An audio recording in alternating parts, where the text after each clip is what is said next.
नमस्कार, मैं शारदा पांडे आसान ज़िंदगी किसी एपिसोड में आपको स्वागत करती हूँ। जैसा कि नवरात्रि पर्व चल रहा है, अब मैं आपको बताऊंगी कि माता रानी को भोग प्रसाद और क्या वस्त्र क्या आसन होना चाहिए नवरात्रि के दौरान। तो जितने भी हमारे आसान ज़िंदगी से जुड़े हुए भक्त हैं वो सब बोलते हैं कि आप बहुत सारा कुछ दिखाती हो, बहुत सारा कुछ बताती हो, हम उसको नहीं कर पाते हैं। तो मैं भी आपसे बताती हूँ कि सबसे बड़ी होती है श्रद्धा। अगर आपके मन में श्रद्धा है, आप पुष्प, फल और जल, फल भी नहीं है तो पुष्प, पत्तियां और जल, ये तीन चीज़ से भी किसी भी देवी देवता की श्रद्धा से पूजा करने से वो प्रसन्न हो जाते हैं, आपकी कामना पूरी करते हैं, आपको कष्टों से छुड़ा लेते हैं।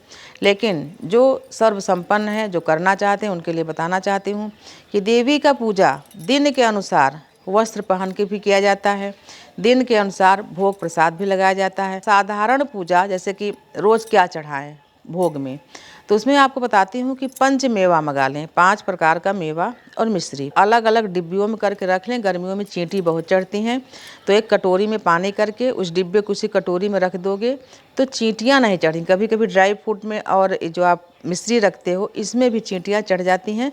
चींटी चढ़ा हुआ प्रसाद देवी को नहीं चढ़ाना चाहिए। तो एक कटोरी में पानी रखें, उस डिब्बे को उसी पानी में रख दें, पानी में रहेगा तो चींटी नहीं लगेंगी।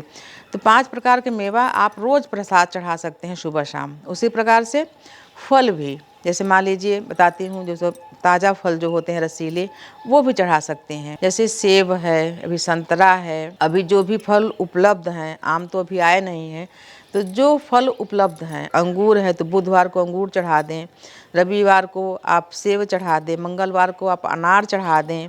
इसी प्रकार से फल भी चढ़ा सकती हैं।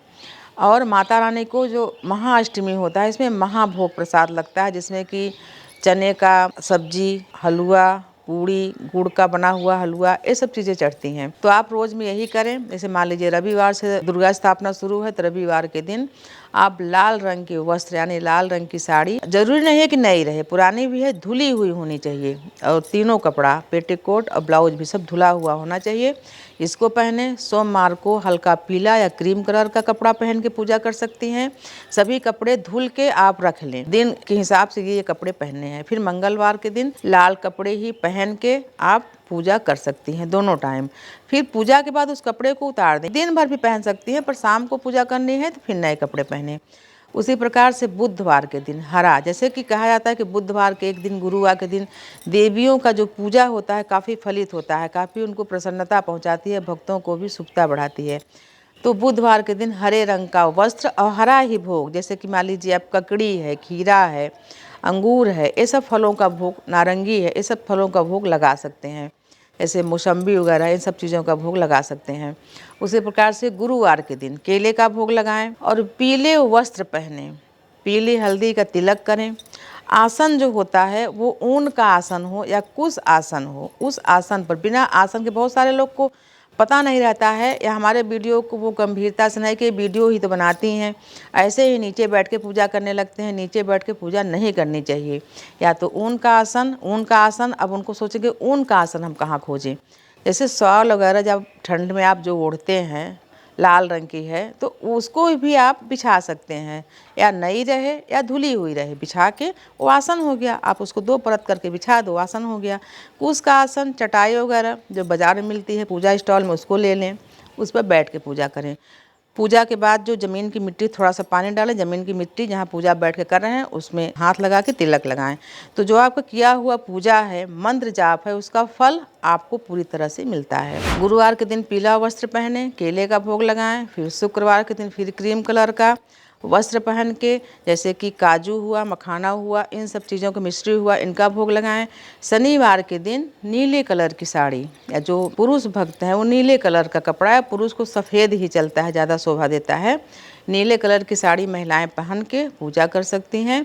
और शनिवार के दिन गुड़ और बादाम, इन सब चीज़ों का भोग लगा सकते हैं। अब सुबह की पूजा, सब जो हमारी महिलाएं हैं उनको बच्चों को तैयार करके स्कूल भेजना है, पति को भेजना है, बूढ़े सास ससुर हैं उनको नाश्ता पानी दे के दवाई देनी है, तो सुबह वो काफ़ी व्यस्त रहती हैं। उनको ये भी चिंता रहती है कि देवी दुर्गा बैठी हैं, उनकी भी पूजा करनी है।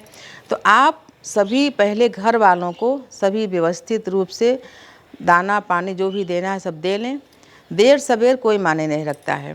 जब सब चले जाएं घर से, एकदम आप खाली हो जाएं, एक बार फिर स्नान करें, क्योंकि सुबह स्नान करके इन सब को आप निपटा लें, काम कर लें। फिर आप एक बार स्नान करके 12 बजे से पहले 11:30 बजे तक विधिवत आप पूजा कर सकती हैं। या सुबह आपको टाइम मिले तो 9 बजे तक, 8 बजे तक सुबह थोड़ी बहुत आरती पूजा भोग लगा दें। फिर विधिवत पूजा आप रात्रि को करें, जैसे दुर्गा सप्तशती का पाठ करना, आरती करना, और कोई विशेष जैसे कि विंध्यवासिनी जी का स्तोत्र पढ़ना, निशुंभ शुंभ तर्जनी प्रचंड मुंड खंडनी बने रणे प्रकाशनी भजामे विंध्यवासिनी, ये पढ़ें। दैत्य सघारण वेद विचारण दुष्टन को तुम ही दलती हो, इसको पढ़ें। दुर्गा जी का 108 नाम पढ़ें। ये सब आप रात्रि को कर सकती हैं, क्योंकि आपको देखिए पूजा जब भी होती है धैर्यता से, मन से, ये नहीं कि मन मोन महुआ चित्त बुसौले बैठे हैं पूजा की जगह, काम मन आपका काम में लगा है कि कार्य कैसे होगा, तो ये नहीं, धैर्यता से आप पूजा करें शाम को। तो मैं आपको विधिवत बता रही हूँ भोग के बारे में और 8 दिनों की पूजा में वस्त्र के बारे में। तो मैं आपको भोग प्रसाद के बारे में बता रही हूँ। बहुत सारे लोग क्या करते हैं कि जो भोजन बना है उसका भोग लगा दें।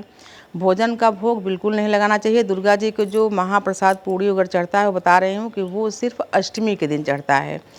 उसके अलावा जैसे कि मान लीजिए आप दुर्गा जी की स्थापना करें, बहुत सारे लोग काली मैया जी को, लक्ष्मी मैया जी को, सरस्वती मैया जी को भी बैठाते हैं, तो आप बैठा सकते हैं। उन देवियों का भी फिर अलग से आरती करनी पड़ेगी। जितनी देवियाँ आप बैठाओगे, देवी दुर्गा जी की आरती करने के बाद जितने भी देवी आप बैठाओगे उन सब की कम से कम आरती, और उनके दिन के अनुसार आप उनका पाठ भी कर सकते हो। जैसे गायत्री जी हैं, काली मैया हैं, माँ सरस्वती हैं, लक्ष्मी जी हैं, इनको विशेष कर लोग बैठाते हैं, इनकी आरती ज़रूर करें।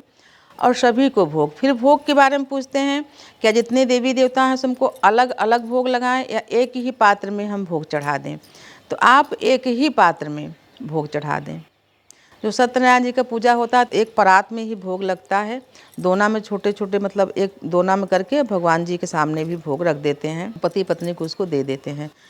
तो एक पात्र लें और उसमें भोग निकालें। भोग निकालने के बाद सामने रख दें। फिर आवाहन करें, मतलब अर्पण करें, अर्पण बोलते हैं, अर्पण करें कि हे देवी, आप जितनी देवी हों इस भोग को स्वीकार करें। और फिर 3 बार जल को घुमा के जल भी उनको प्रोक्षित कर दें। तो मैं आपको बता रही हूँ भोग प्रसाद के बारे में। जो प्रसाद है, प्रसाद का नियम भी बता रही हूँ। पूजा करने के बाद प्रसाद को बहुत सारे लोग बोलते हैं वहीं छोड़ देना चाहिए। प्रसाद को कभी नहीं छोड़ना चाहिए। पूजा किए तुरंत आप उठे वहाँ से, भगवान का आशीर्वाद लेकर आरती करके प्रसाद को भी साथ में लें। और अगर चाहे कि आपको लगता है खाली है तो थोड़ा प्रसाद दोना में, पलास का दोना है, कोई भी दोना, डिस्पोजल वगैरह में नहीं, पीतल की कटोरी हो उसमें थोड़ा प्रसाद भगवान के पास रख दें। बाकी प्रसाद खुद खा लें। खाएं तभी जब फलाहार करें, बार बार नहीं खाना चाहिए। खुद खा लें और लोगों को बांट दें। जो प्रसाद बचे, नहीं खा पाएँ, या जो प्रसाद भगवान को चढ़ा हुआ है उसको सुबह क्या करें, उसको आप रख लें कटोरी में, एक डिब्बे में, इसमें चींटी ना चढ़े। आपके पास गाय आती हो तो गाय को खिला दें, या चढ़ा हुआ प्रसाद ज़्यादा हो जाता है उसमें डिब्बे में रख लें। आप जैसे बाहर जाओगे या बाहर गाय दिखे वहाँ, और नहीं तो देव वृक्ष के नीचे उसको डाल दें तो चींटियाँ उसको खा जाएंगी। तो प्रसाद को यहाँ वहाँ नहीं फेंकना चाहिए। रात का चढ़ा हुआ प्रसाद व्यक्ति को ग्रहण नहीं करना चाहिए। जब वो भगवान के पास जो प्रसाद चढ़ता है वो फिर, और जो वहाँ पर यक्ष किन्नर जो भी रहते हैं, अदृश्य जो जीव जंतु वहाँ शक्ति रहती है, वो ग्रहण करती है उस प्रसाद को। तो आपको मैं प्रसाद के बारे में बता दें कि प्रसाद तुरंत हटा लेना चाहिए, और प्रसाद को तभी खाएं, यानी बार बार नहीं खाना चाहिए। प्रसाद को तभी खाएं जब आप फलाहार लेने बैठें, उसी समय पहले प्रसाद ग्रहण कर लें, फिर आप फलाहार करें। तो आपको मैं प्रसाद के बारे में पूरी विधिवत जानकारी दी हूँ। प्रसाद खाने के बाद तुरंत हाथ नहीं धोना चाहिए, अपना आंचल वगैरह में पोंछ लेना चाहिए। अगले वीडियो में आपको विस्तार से कन्या पूजन के बारे में, और फिर उसके भी अगले वीडियो में महाअष्टमी के बारे में, पारण और विसर्जन के बारे में बताऊंगी। तो आप सभी के लिए ये नवरात्रि पर्व मंगलमय हो, सुखमय हो। आप हमारे साथ यूं ही बने रहें, देखते रहें आसान जिंदगी। तब तक के लिए नमस्कार।